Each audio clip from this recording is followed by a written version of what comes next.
Hi മക്കളെ, +2 result വന്നു കഴിഞ്ഞു. പലർക്കും നിങ്ങൾ ആഗ്രഹിച്ച മാർക്ക് തന്നെ എല്ലാ സബ്ജക്റ്റിലും കിട്ടിയവരായിരിക്കാം. എങ്കിലും ചിലർക്ക് അവർ വിചാരിക്കുന്ന പോലെ മാർക്കുകൾ ലഭിക്കാത്തവരായിരിക്കാം. ഈ പറയുന്ന രണ്ട് കൂട്ടരുടെയും പ്രധാന സംശയമാണ് +2വിന് ശേഷം ഇനി എന്ത്, ഏത് കോഴ്സാണ് ചൂസ് ചെയ്യേണ്ടത്, ഏത് കോഴ്സ് ചൂസ് ചെയ്താലാണ് നല്ല രീതിയിലുള്ള ജോലികൾ ഞങ്ങൾക്ക് ലഭിക്കുക, ഏറ്റവും കൂടുതൽ സാലറി ഉള്ള ജോലി ലഭിക്കണമെങ്കിൽ ഏത് സ്ട്രീമാണ് +2വിന് ശേഷം ഞങ്ങൾ പഠിക്കേണ്ടത് എന്നുള്ള കുറേ സംശയങ്ങൾ നിങ്ങളുടെ മനസ്സിനകത്തുണ്ടാകും. അതിൻ്റെ പ്രധാന കാരണം എന്ന് പറഞ്ഞാൽ, നിങ്ങളൊരു കോഴ്സ് എടുക്കുന്ന സമയത്ത് ഇപ്പോൾ ആ പറയുന്ന കോഴ്സിന് വലിയ സാധ്യതകളായിരിക്കാം. പക്ഷേ ഇനി അങ്ങോട്ടൊരു 3-4 വർഷത്തിന് ശേഷമായിരിക്കും നിങ്ങളത് പാസ് ഔട്ട് ആവുക.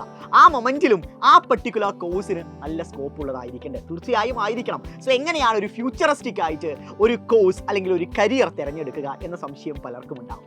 കാരണം ഈ മൊമെൻറ്റിൽ 100 കൂട്ടം കാര്യങ്ങളായിരിക്കും നിങ്ങളുടെ ചുറ്റുമുള്ളവർ നിങ്ങളോട് പറയുക, ഇതെടുക്കുക, ഇതെടുക്കരുത്, ലൈക്ക് അങ്ങനെ പല സജഷൻസും നിങ്ങളുടെ മനസ്സിൽ വന്നുകൊണ്ടേയിരിക്കുന്നുണ്ടാവും. അതിലേത് കൊള്ളണം, ഏത് തള്ളണം എന്ന് നിങ്ങൾക്ക് തിരിച്ചറിയാത്തൊരു മൊമെൻറ്റിലൂടെ ആയിരിക്കും പലരും, കേരളത്തിലുള്ള ബഹുഭൂരിപക്ഷം +2 കഴിഞ്ഞ വിദ്യാർത്ഥികളും കടന്നുപോയിക്കൊണ്ടിരിക്കുന്നുണ്ടാവുക. ഇതിനെല്ലാമുള്ള സൊല്യൂഷനുമായിട്ട് 28 മെയ് രാത്രി കൃത്യം 7:30 സൈലം ടീം മുഴുവനും വരുന്നുണ്ട്. നമ്മുടെ ക്ലാസ് 12 CBSE എന്ന് പറയുന്ന യൂട്യൂബ് ചാനലിലും +2 എന്ന് പറയുന്ന യൂട്യൂബ് ചാനലിലും നമ്മൾ എന്തായാലും ലൈവ് ഉണ്ടായിരിക്കും. പാരലലിയാണ് ലൈവ് ഉണ്ടാവുക. സോ നിങ്ങളെല്ലാവരും ഉണ്ടായിരിക്കണം.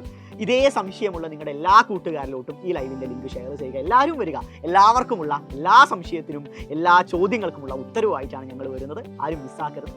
നമുക്ക് കാണാം.